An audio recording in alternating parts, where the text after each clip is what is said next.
Deva ki jai. Shri Shri Radha Madan Mohan ki jai. Grantaraja Srimad Bhagavatam ki jai. Nitai Gaura Premanande.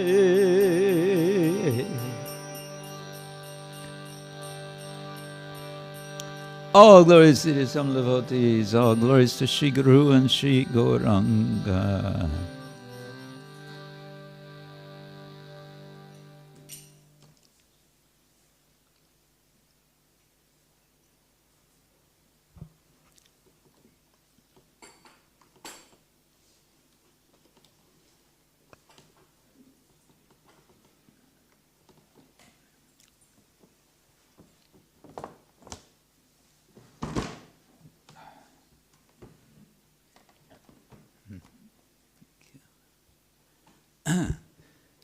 Okay. Good morning, everyone.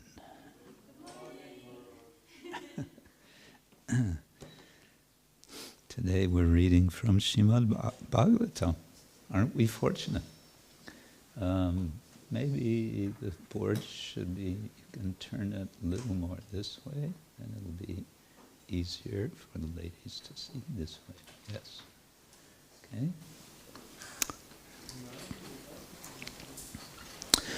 Nama Om Vishnu Padaya Krishna Prestaya Bhutale Srimate Bhaktivedanta Swamin Iti Namine Namaste Saraswati Devi Gauravani Pracharine Nirvishesha Shunyavadi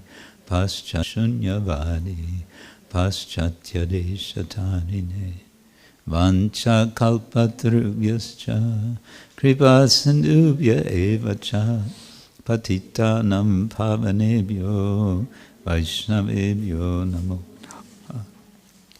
He Krishna karuna sindhu dinabandho jagatpate gopesha gopikanta radhakanta namostute tapta kanchana gaurangi Radhe Vrindavaneshwari Vrishabhanu Sute Devi Pranamami Hari Priye Jai Shri Krishna Chaitanya Prabhu Nityananda Shri Advaita Gadadhar Shivasari Gaura Bhaktavinda Hare Krishna Krishna Krishna Hare Hare Hare Rama Rama Rama Hare Hare Hare Krishna Krishna Krishna Hare Hare Hare Rama Rama Rama Hare Hare Om Namo Bhagavate Vasudevaya.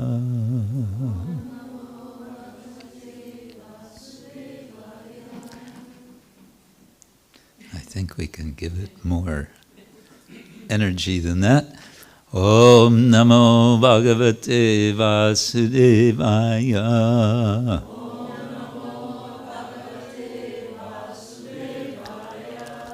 Om Namo Bhagavate Vasudevaya.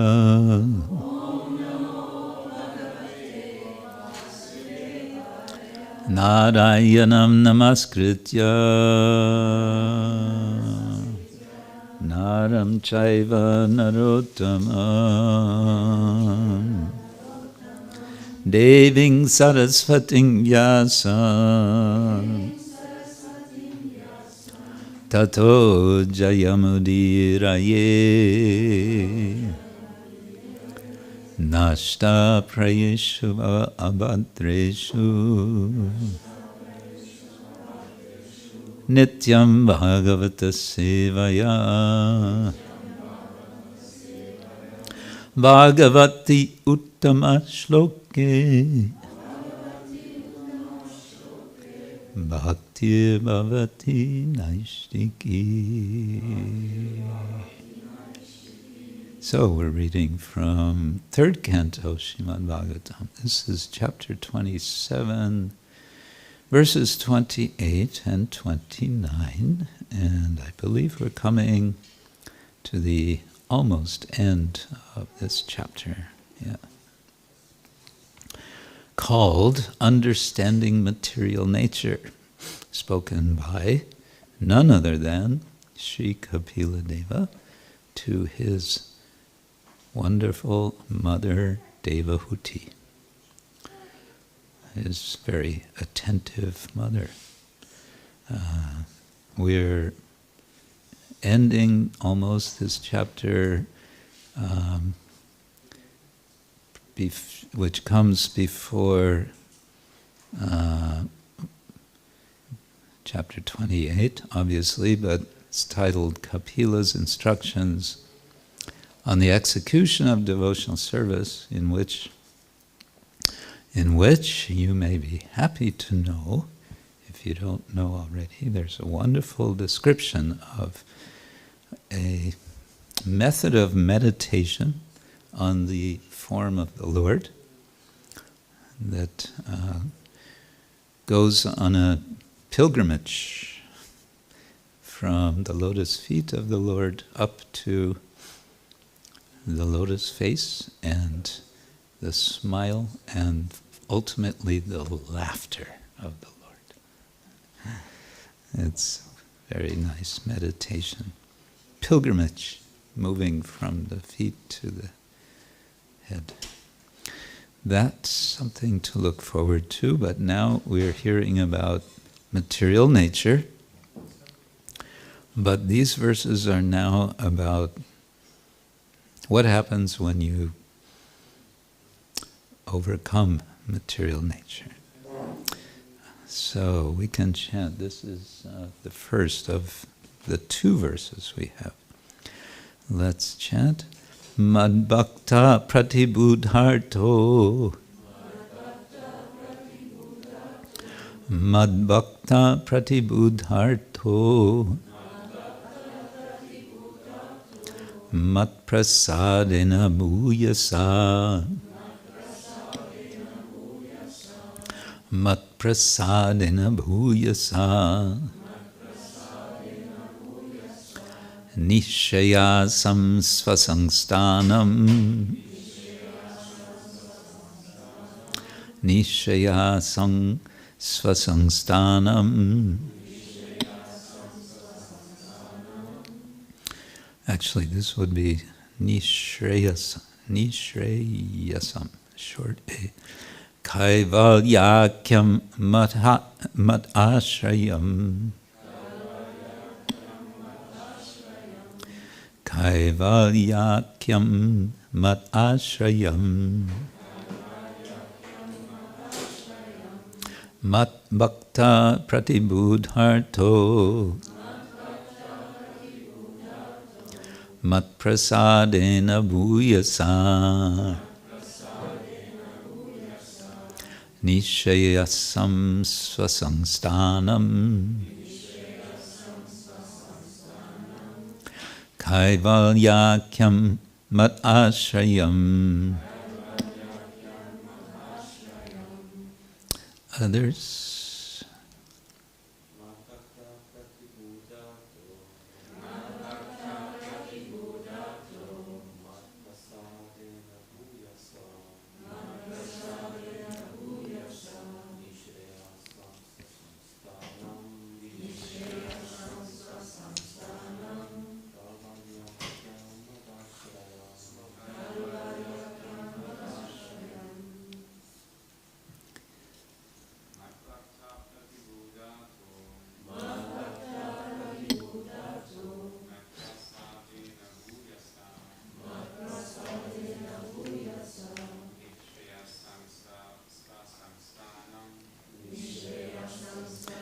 Stanam Kaivalyakyam mat ashrayam.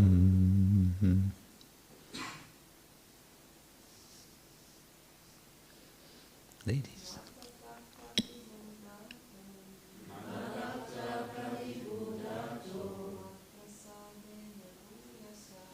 Mat prasadena bhuyasa.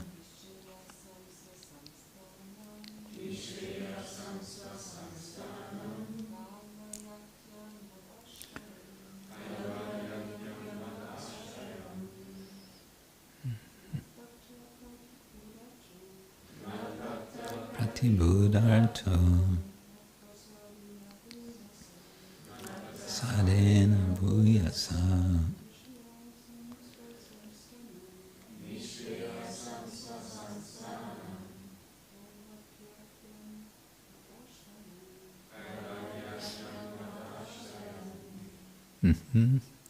There's the second verse, verse 29. Prapnoti hanjasadira svadrishat chinna sangshayaha yatkatvana nivarteta yogi lingat vinirgame. Okay, word for word. Madbhakta. What could that possibly mean?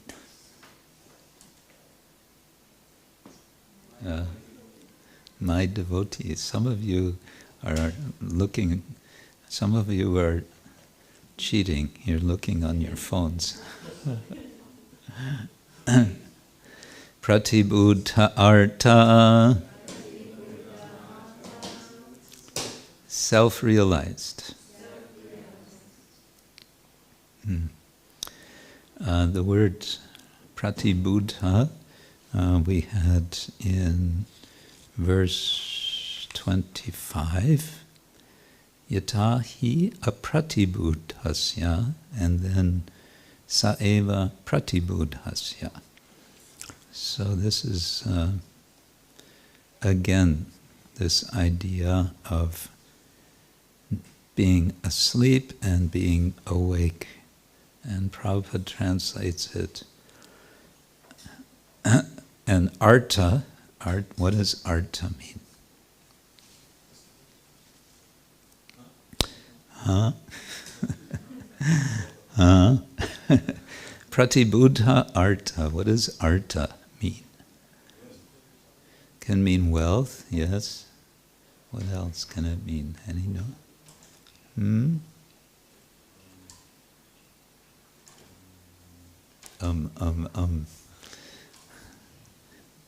Devotees with phones start looking it up. Huh? Traitor. Treasure. Oh. Well, yes, but that's kind of the same as wealth. It also means value. It can mean purpose. So having the purpose of being awake could be a way of translating pratibuddha artha. So we want to be awake, right? Jeev Jago. But Prabhupada translates it as self-realized. Okay, mat prasadena. Okay, what's that going to mean? Without looking at your phones. Yes, Subha. Huh? My mercy, you're very close. You're also close. Now put the two together. With my mercy, exactly. Or, Prabhupada says, by my causeless mercy. All right, then, bhuyasa. Prabhupada translates as unlimited. So, mat prasadena bhuyasa could mean by my unlimited mercy. Nishayasam, the ultimate perfectional goal. Svasangstanam, his abode. Kaivalya akyam. Akyam. So,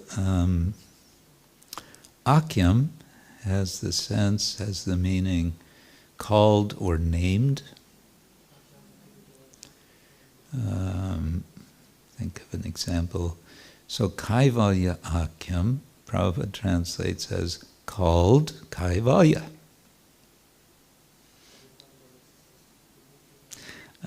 So what is Kaivalya? Well, we can discuss, Prabhupada discusses in the purport. Mat ashrayam. What could this mean? Yes, my shelter. Prabhupada translates, under my protection.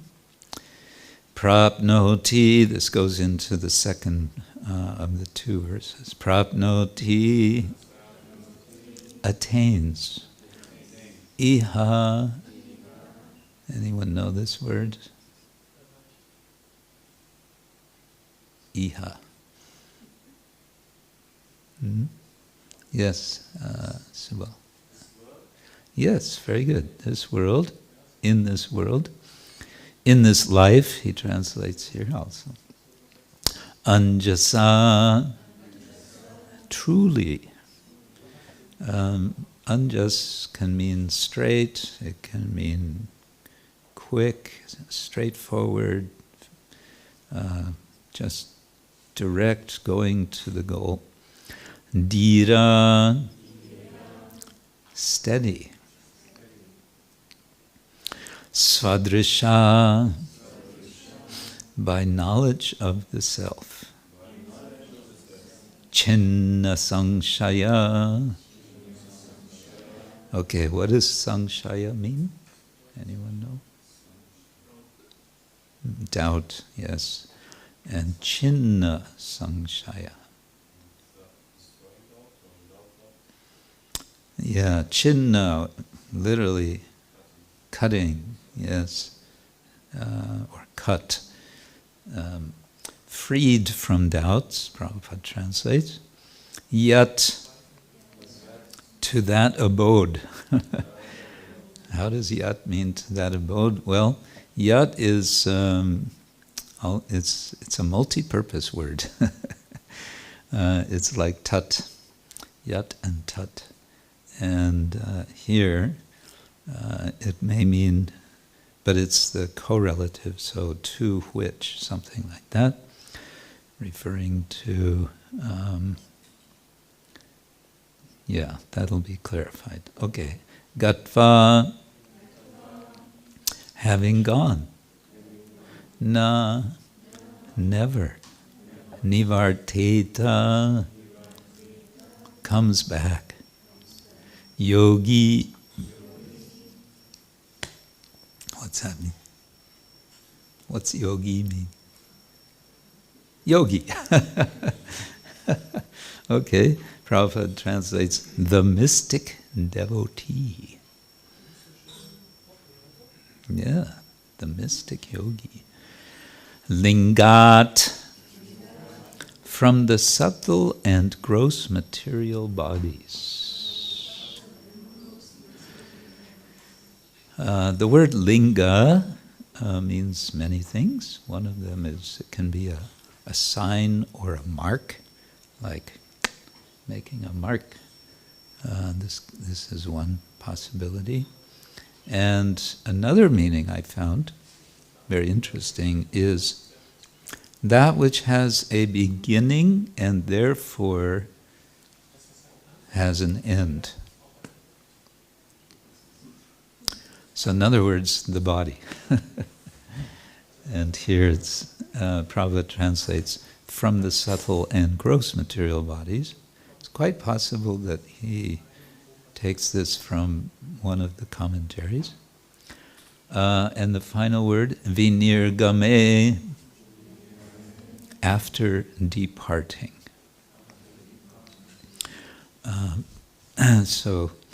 And this last word, you don't have it written to see, but it has a kind of double prefix, and then the verbal root would be gum, and gum means to go. This is basically to leave, to go away, like that. Okay, translation and purport by His Divine Grace, A.C. Bhaktivedanta Swami. Srila Prabhupada ki jai. Translation, my devotee. So this is Kapila Dev speaking. My devotee actually becomes self-realized by my unlimited causeless mercy. And thus, when freed from all doubts, he steadily progresses toward his destined abode, which is directly under the protection of my spiritual energy of unadulterated bliss. That is the ultimate perfectional goal of the living entity. After giving up the present material body, the mystic devotee goes to that transcendental abode and never comes back. All right, purport. It's a slightly longer purport. All right. Actual self-realization. Actual. Self-realization means becoming a pure devotee of the Lord. The existence of a devotee implies the function of devotion and the object of devotion. What's he talking about here? Prabhupada is speaking about devotional service in slightly abstract terms, but he wants to emphasize that it means there's two, actually three principles. There's the devotee, there's the Lord, and there is the practice of devotion. Self-realization ultimately means to understand the personality of Godhead and the living entity. Sing it, hey, ki jai. Okay, self-realization ultimately means to understand the personality of Godhead and the living entities. To know the individual self and the reciprocal exchanges of loving service between the Supreme Personality of Godhead and the living entity is real self-realization. So he's going to make a distinction between real and not so real self-realization. And here he's going to talk about the less than perfected self-realization. This cannot be attained by the impersonalists or other transcendentalists. And when he says other transcendentalists, you may wonder, well, what other kind of transcendentalists could there be? Occasionally, Srila Prabhupada will explain that all sorts of yogis, including karma yogis, jnana yogis, dhyana yogis, and whatever else yogi you want to designate, they're all transcendentalists. They're all doing yoga. But here he's saying this cannot be attained by impersonalists or other transcendentalists. They cannot understand the science of devotional service. Devotional service. And here I think science, in this context, he's saying it's recognizing that there are these three elements. There's God, there's the devotee, and there's the service. Simple. Devotional service is revealed to the pure devotee by the unlimited causeless mercy of the Lord. All right, so here he's referring specifically to the verse. This is especially spoken of here by the Lord, mat prasadena, by my special grace. And here is the very simple grammatical aspect. You can recognize this ena, prasadena, that ending is what would in English be called the instrumental case of a noun, and it's translated here by. So by prasadam, mat prasadena. Mat prasada would mean my mercy. Mat prasadena, by my mercy, right? Or by my grace. But here Prabhupada says, by my special grace. Oh, not just grace, but special grace. Everyone, sometimes Prabhupada explains, everyone is getting God's grace. Whether you know it, whether you don't know it, if you're alive, you're existing, and you're, receiving God's grace in so many ways. Just being able to live. But here, this is special grace. And that special could also be implied with the word bhuyasa. And bhuyasa, again, grammatic point, with apologies. This is, again, instrumental. And you may say, well, why is it not bhuyasena? Well, because it has a different form because of what is called the stem form of a word. In any case, it would be bhuyas, and then it becomes bhuyasa. And there's going to be another instrumental, similar, svadrisha is going to be instrumental. But in this case, the point is, ma prasadena bhuyasa. These go together. So it's unlimited mercy of the Lord. By my unlimited mercy. Unlimited, and Prabhupada says it's causeless mercy. Unlimited, causeless, special mercy or grace. This is also confirmed in Bhagavad Gita. Only those who engage in devotional service with love and faith receive the necessary intelligence from the Supreme Personality of Godhead, so that gradually and progressively they can advance to the abode of the Personality of Godhead. Can anyone think of what verse Prabhupada might be referring to here? It's a very famous one.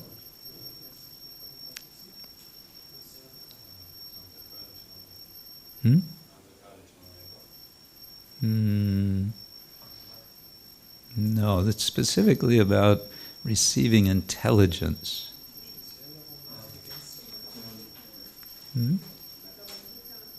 Yes, Bhagavad Gita. 10th chapter, we're getting there. 10:10.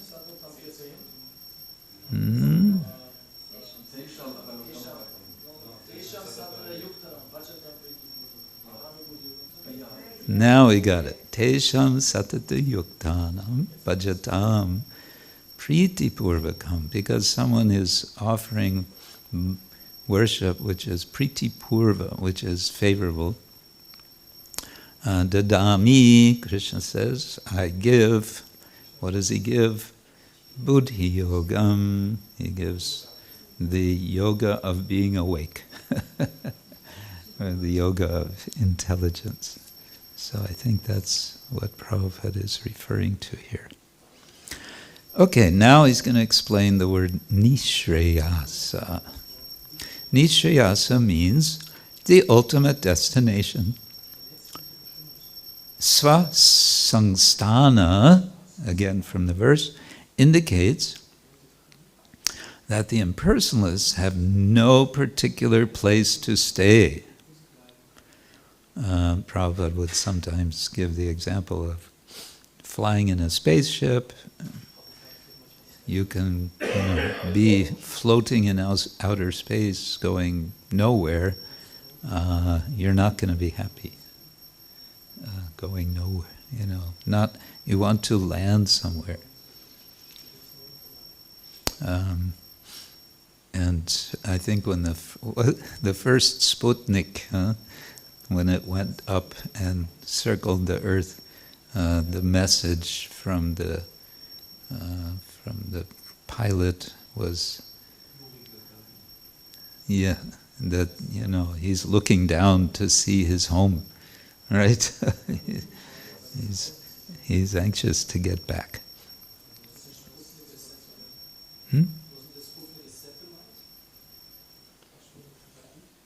Whatever it was.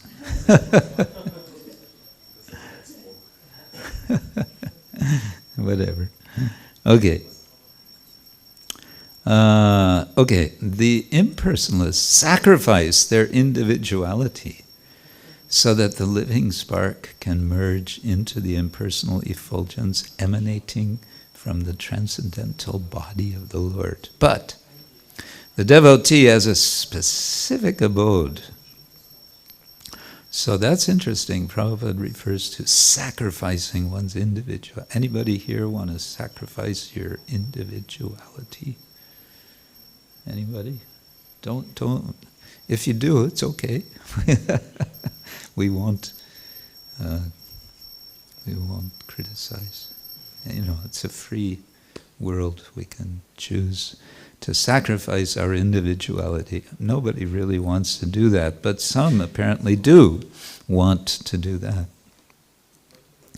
The planets, and now Prabhupada is going to elaborate on this distinction of effulgence and the planets in the effulgence. The planets rest in the sunshine, but the sunshine itself has no particular resting place.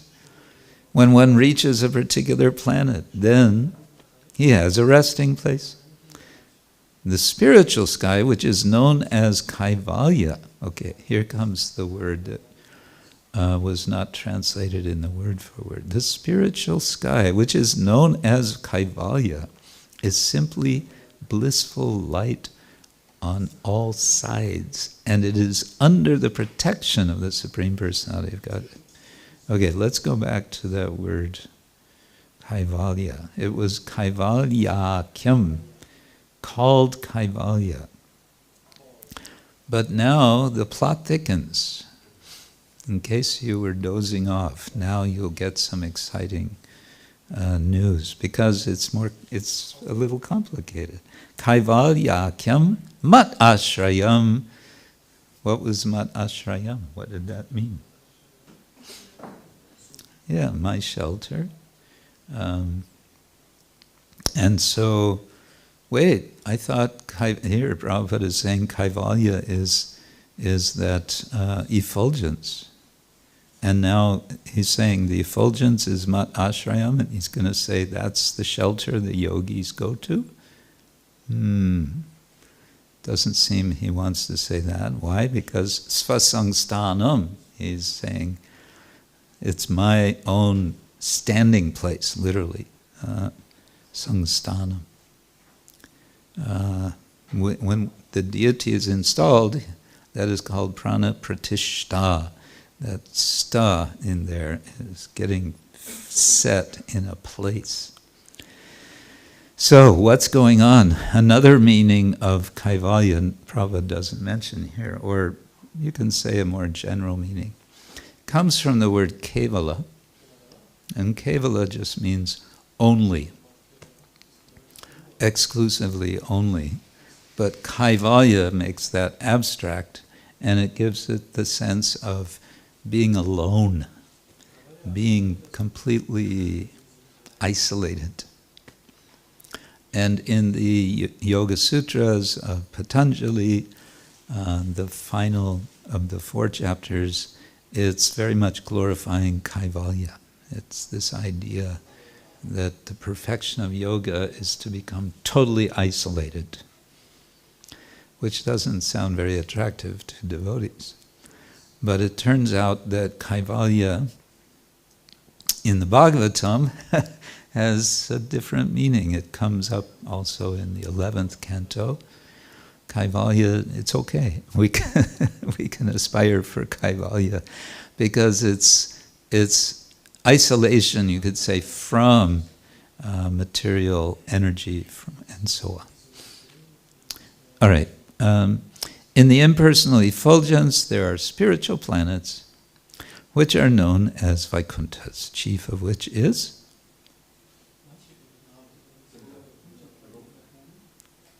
Krishna Loka. Some devotees are elevated to the Vaikuntha planets, and some are elevated to the planet Krishna Loka, according to the desire of the particular devotee. He, or we can add she, is offered a particular abode, which is known as svasangstana, his desired destination. Oh, See, now the plot thickens again, because what he's saying here is swa. Swa means own, one's own. So it's not the Lord's own abode, it's the own place of the yogi, of Madbhakta, of the one who is described here, the Dhira. So that's interesting. By the grace of the Lord, the self-realized devotee engaged in devotional service understands his destination even while in the material body. He therefore performs his devotional activities steadily, without doubting. And after quitting his material body, he at once reaches the destination for which he has prepared himself. After reaching that abode, he never comes back to this material world. Okay, we're familiar with this promise of Krishna.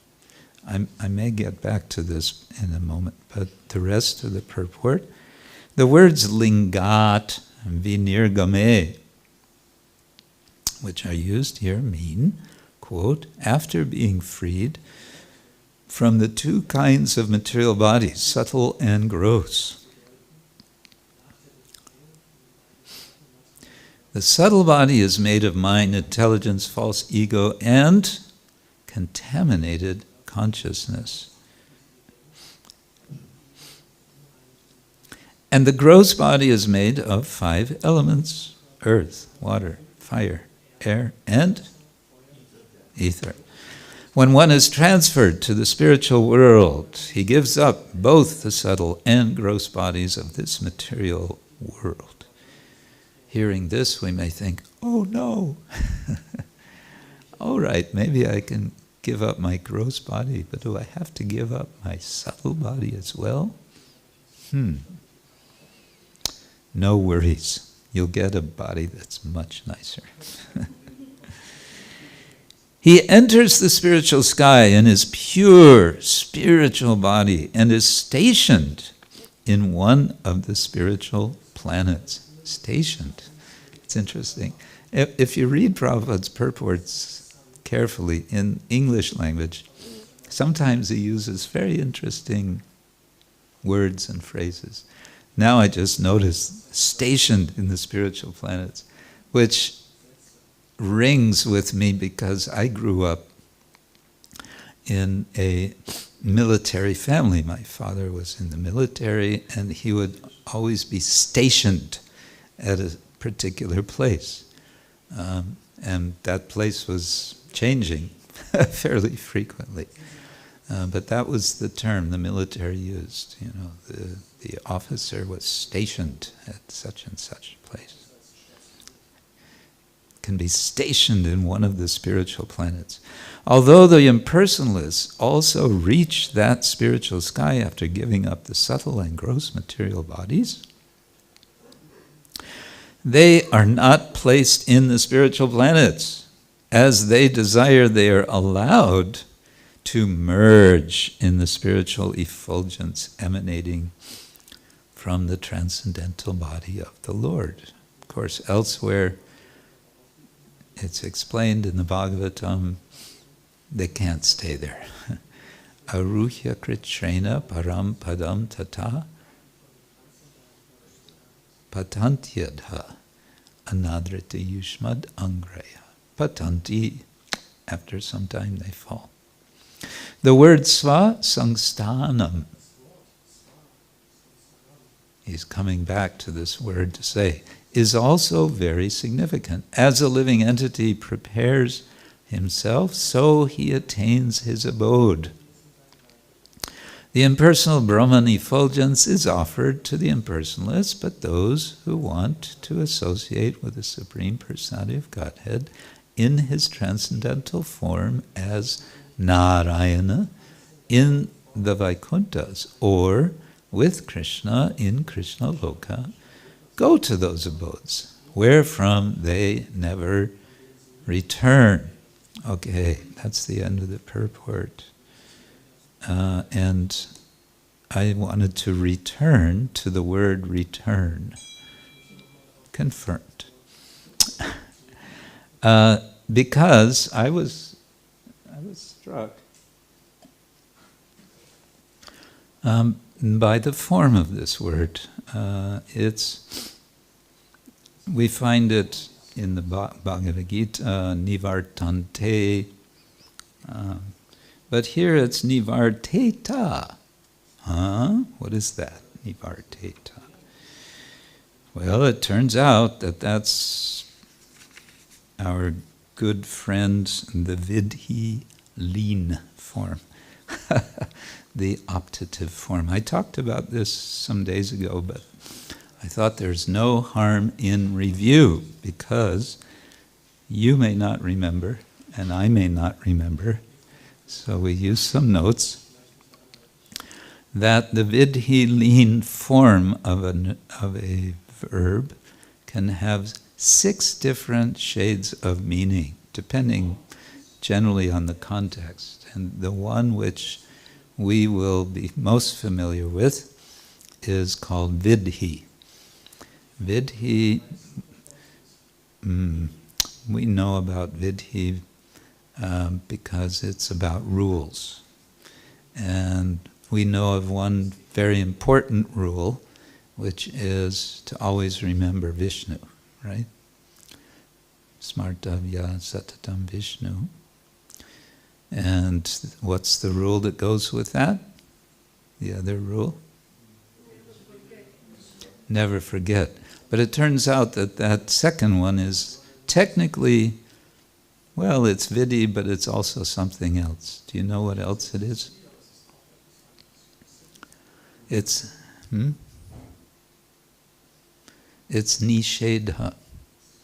It's what you should not do. So vidhi is usually what you should do, and nishedha, what not to do. And I'm always amused. In Mayapur, you'll see signs in the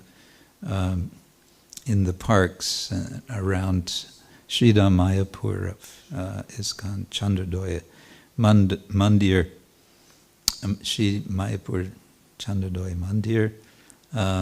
They're written in Bengali script, but they say Dhumpan Nishedh, smoking forbidden. Dhumpan, drinking smoke, literally. No smoke drinking allowed. Dhumpan Nishedh. Okay. So, vidhi nishedha, smartavya satatam Vishnur. Vismartavyo na jatuchit sarve vidhi nishedha suretayor eva kinkara. The kinkara, the servant of all the other vidhis and nishedhas, is to always remember Vishnu, never forget Vishnu. Right. So we're familiar with this vidhi aspect of vidhi lean verbs, and it has a sense essentially of a command. Do it. What to do? Well, there's many things that are given, especially in Shastra, in Smriti Shastra. The Hari Bhakti Vilas is full of vidhi lean. But now here's where maybe I won't go through all of them, but the one I wanted to mention in this context, because it's not a command, and one way we know that it's not a command is it's negative, na nivarteta. But that's also strange. It could be strange. Okay, not, so we can't say, you shall not return. That doesn't sound quite right. It's like ordering, don't return. I mean, maybe it could be that, but the whole flavor of the verse doesn't seem to fit that. So there's another aspect of this form, and that is what is called amantrana, which has the sense of invitation. Invitation. This could be interesting in this context, if we think about it. Because it's again negative. So how might this make sense? Well, here's my reflection. I don't want to use the word speculation, because if I do, then everyone will run away. It's my reflection. Okay. It's like saying there is no need to return. There's no need. You could return if you wanted to, but there's no need. What would be an example in our ordinary language? There's no need to, if someone was, okay, I don't know if this is appropriate. There's maybe someone forgot to offer one of the preparations that was prepared for Lord Nrsingadev, but forgot to put it on the plate. And later we go, oh no, I forgot to put the dal, or something like that. Someone could say, well, that's a terrible thing. We should call Govindadev Prabhu. We should call him up and tell him what happened. We're going to be truthful and confess our mistake or something. But he might say, thank you, but there's no need to call me for just such a thing. I'm busy with, other engagements, and you can tell me when I get back, maybe, but you don't have to call me. So it's something like that. Na nivartet, there's no need to return. You'll never have to return. If you want to return, you can. I think this gives a little opening for this understanding that Srila Prabhupada would say many times, that somehow or other one revolts, one neglects the Lord and then falls to this world from the spiritual world. So that's my, I'm calling it a reflection. Maybe I should stop there and see if there are any further reflections on this verse. Mad Bhakta. Oh, I wanted to just say one more thing. Looking again at the Sanskrit. There's the person being described, because Kapila Dev is throughout. He's describing the yogi. The emphasis here is very much on the practice of yoga, which is to say devotional yoga. And who does this practice? It's a yogi. This yogi is referred to by, I think I counted 4 different attributes. So first is Mad Bhakta. This yogi is my devotee. Pratibudharta. This yogi is having the aim, the purpose of being awake. This yogi is, what else? Is dhira. That's it. And dhira, we know this word. Where do we know this word from? Bhagavad Gita 2:13, Dehinosmin, Yata Dehe, Komaram, Yovanam Jara, Tata, Tehantara Praptir, Dhiras Tatra Na Muhyati. The dhira is not bewildered, Muhyati. So, okay, and yogi. So we have a yogi who is dhira, who is pratibudharta, and who is madbhakta. And I happened to find earlier this morning that Devahuti is referred to as having the characteristics of yoga, specifically Lakshmiya, which in the translation are the powers, the perfections of yoga. So here is Kapila Dev. Kapila Dev, as the Lord, we can say, is Yogeshvara. And Yogeshvara, he is speaking to a yogini, we may want to say. And the husband of Devahuti, what is his name? Kardama. Kardama is referred to in that same verse as yogi. So there's lots of yoga and yogis going on here. But one more interesting sort of echo, I think we could say, is in the last word, vinirgame.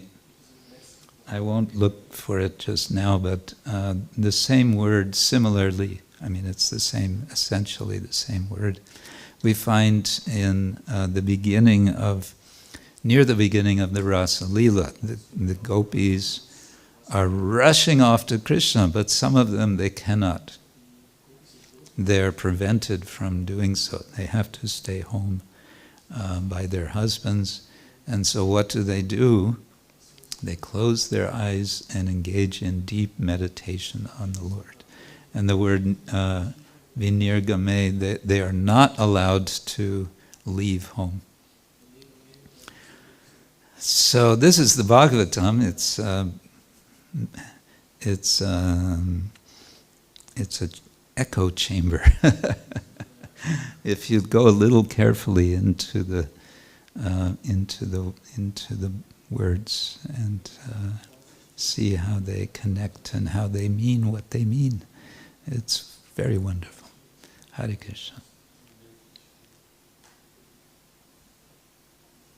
Who had their hand up first? Ananda Krishna. My question is in connection to the Kaivalya. So we learn always, as you also quoted the verse from the 10th canto, this Aruya Krishna Parang Padang Tata, that. But can it be also be understood, but sometimes it sounds like that when Prabhupada says that this Parang Padam is actually kind of still in the material world, that someone who follows the impersonal path, he can come to some kind of liberation, and from there he can fall, because Prabhupada says, then they open hospitals and all that. And because Sayuchya is one of the 5 kinds of mukti, so can it be understood as a permanent situation? But then, as you also said, that we could go back also from the spiritual world, from a personal liberation. So is it also then optional, or is it a must? So optional it is for personal liberation, but is it then for impersonal liberation optional, or a Well, whether it's optional for impersonal liberation to fall back, or yes, and to understand in the complete context of that sometimes it seems to me that Prabhupada means impersonal liberation still in the material world. Some yogi goes to Himalaya, he is absorbed in his meditation, but then he comes down and does something material because he wasn't satisfied. Yeah. Well, the spiritual skies and the material sky have a certain they have, layers, and there's like the stratosphere, so that sometimes in the terminology we have, the one may sort of identify into the other.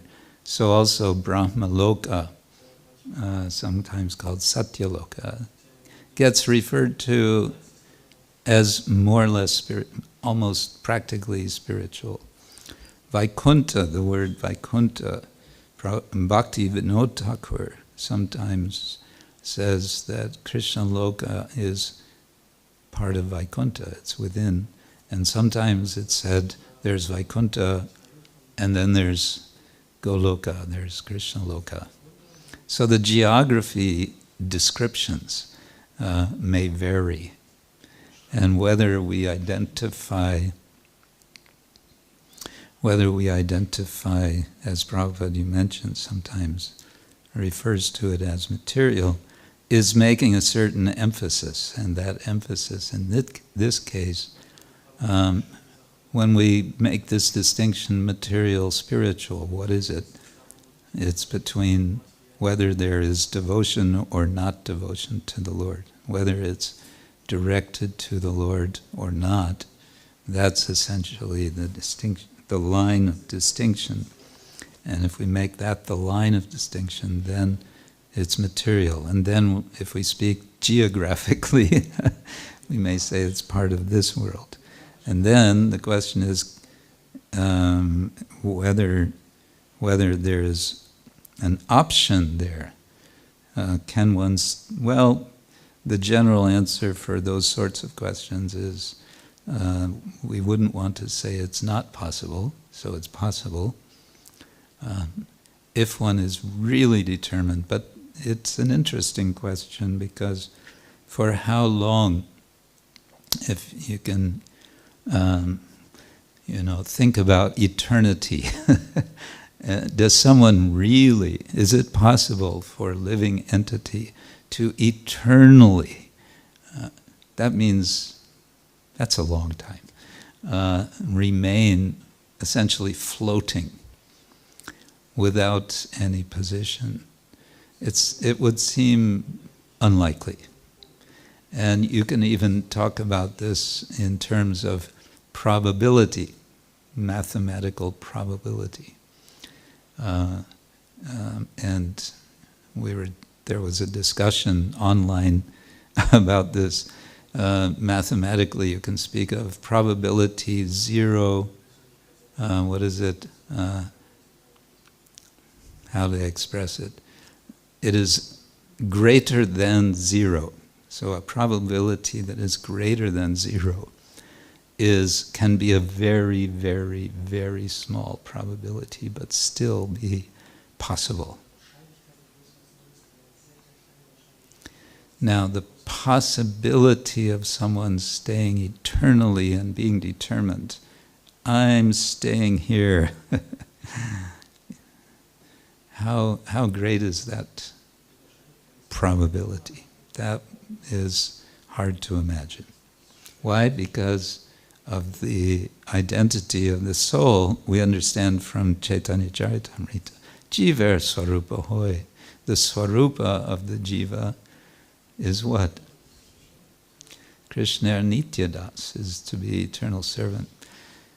One might want to imagine a case where, by the unlimited grace of the Lord, a devotee says, no, Lord, I really, really want to stay Kaivalya without any connection. I want to be isolated. I really don't like to be.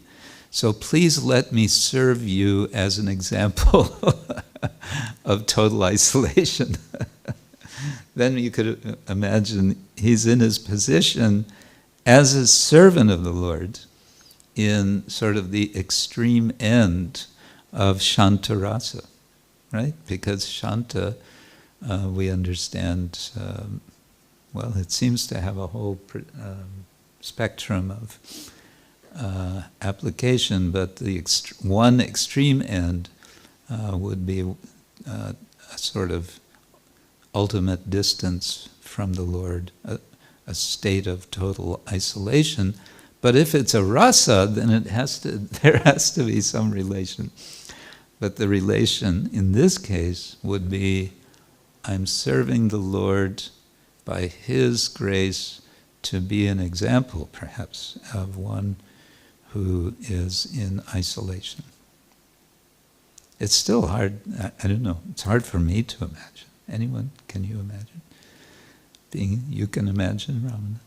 I just thought maybe somebody would say, I want to serve science by staying isolated on the North Pole. And I serve as an example that it's possible. Yeah. But there's no relationship, no real service actually, except the statement. Yeah. So it could be something like that. There is someone who is living perpetually on the North Pole. Science demonstrates it's possible. Yeah. Yes, Bashar. Is that okay? Yes. Thank you, Maharaj, for the nice lecture. Just reading the purport. Yeah, it's actually a question about that, about the way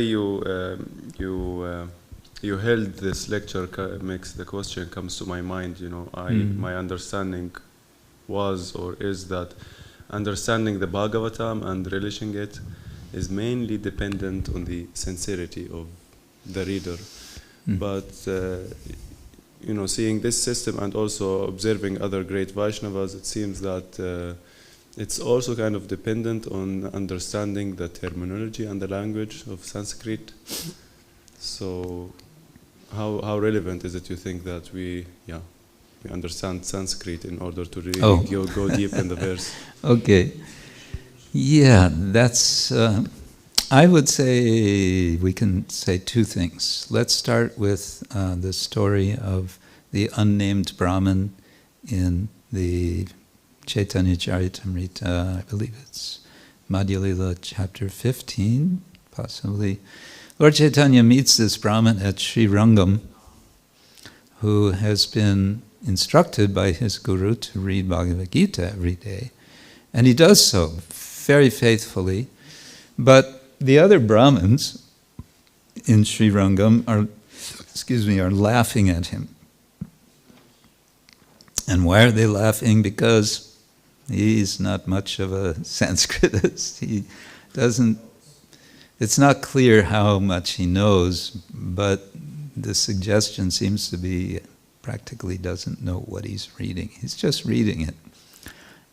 But Lord Chaitanya sees that there are tears in his eyes. He is seriously appreciating the Bhagavad Gita. And he recognizes him as highly advanced because he knows the purpose of the Bhagavad Gita. Because when he talks to him, this Brahmin says, I don't know much of what I'm reading, but I just meditate on Krishna and Arjuna on the battlefield, and it just touches my heart that Lord Krishna is so kindly, the Lord himself is personally speaking this teaching to Arjuna. It really touches me. And so Mahaprabhu says, you actually understand the Bhagavad Gita. All these other Brahmins, they're so proud of their Sanskrit knowledge or whatever, but you've gotten the point. Okay, that's, again, if we think of a spectrum, that's on one end. The Brahmins, in this example, who may know the Sanskrit very well, we don't have to say that they are like the Brahmins in Krishna Lila, whose wives understand Krishna and therefore go to him and bring him an offering. Those Brahmins later, they lament, they regret, oh, we're so foolish. We don't know with these Brahmins with the Bhagavad Gita. But what we can say is that Srila Prabhupada went to the effort in his books to give us word-for-word translations along with the transcription and then the transliteration and then the word-for-word translation purport. He gave us the whole package, and why not take advantage and pay attention to this, the word for word, and see if there's something there that gives us something to appreciate. And then there's a further step, which is you start learning some, Sanskrit grammar. And it's not that, when I first, quite early after I joined the devotees, I was maybe, asking about expressing some interest to learn Sanskrit. And the answer I got was, forget it. Because to learn Sanskrit, you'd have to stop your devotional service and just study Sanskrit for 12 years. That was what we were told. You'd have to just study grammar, the Panini's grammar, and you'd memorize the sutras, and then... But even after 12 years of learning grammar, you won't understand. Because it's all too theoretical. It's not so difficult. You can learn basics of Sanskrit grammar with a little effort. And there's more and more facility for learning that. Several years ago, one German devotee, Hari Venu, I think was his name. I haven't seen him in years. He produced 3 volumes using the Bhagavad Gita as the basis for learning basic Sanskrit, because Bhagavad Gita mostly is very simple Sanskrit. So I found when I started some formal, I won't go into how I was learning in school, in university. First year was a challenge, but anyway, very soon I started appreciating more Bhagavad Gita. I found, and it helps also, I think, to learn verses, because you understand more, the technology of the verse, how it's working. You're not just parroting, you're seeing. And devotees, I know a few who have gone deeply into grammar, using not Panini, but using Harinamamrita Vyakarana of Srila Jiva Goswami, which he specifically wrote for devotees who, he says in the beginning, who find the classical grammar of Panini too dry. He created his own grammar, which has been translated into English. It's a thick, two thick volumes. It's available now, translated by, I think, Matsyavatar Prabhu. Very well done, with elaborate explanations. If I had nothing else to do, I would sit down for 12 years and study that. But it's very nectarian from the first verse, from the first sutra, because it's names, it's all done, it's built up using names of the Lord, names of Vishnu, names of Narayana. Just the one example I always somehow remember, because I once was learning for a few days, that you have 2 vowels, types of vowels, the short and the long vowels. We all know short A, long A, for example. So Jiva Goswami puts all of the vowels that are short into one category, and he calls them Vamana. Vamana is short. And he calls the vowels which are long, guess what? Trivikrama. Trivikrama is Vamana when he became so big. So like that, he has a certain logic that helps. It's all meant to help to remember. It's for that function. Yeah, so I think there's no harm for those who are inclined. For those who are not inclined, don't worry about it. Just read, and with your sincerity, knowing whatever your language is, whether it's English or German or Russian or Guantonghua or Putonghua, you can relish also in that way. Is that okay? Yes, Akila, microphone. In the purport, Srila Prabhupada counts mind, intelligence, false ego, and impure ego, polluted ego, something. Can you... contaminated right. Consciousness. Impure consciousness. Where was that? It's here somewhere. When you look for it, you never find it. I always thought that false ego was already impure consciousness.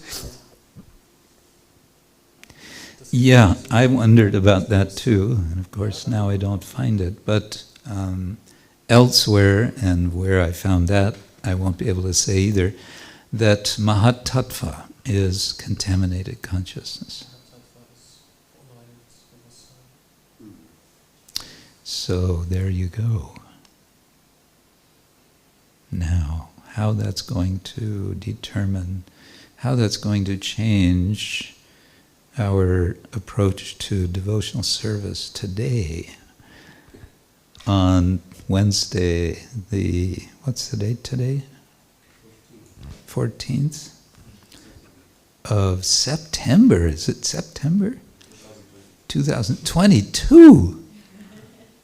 I thought it was 2019. Hare Krishna. So I don't know how this is going to affect us, but it could. But yeah, these are technical points indeed. So I want to wish you all a wonderful day today as we progress back home, back to Godhead, to that point where lingat vinirgame, we can leave behind not only this physical but also the subtle body and go back home, back to Godhead. Does that sound like a good idea? Grantaraj Srimad Bhagavatam ki jai. Ananta Koti Vaishnavinda ki jai. Gaur Prema.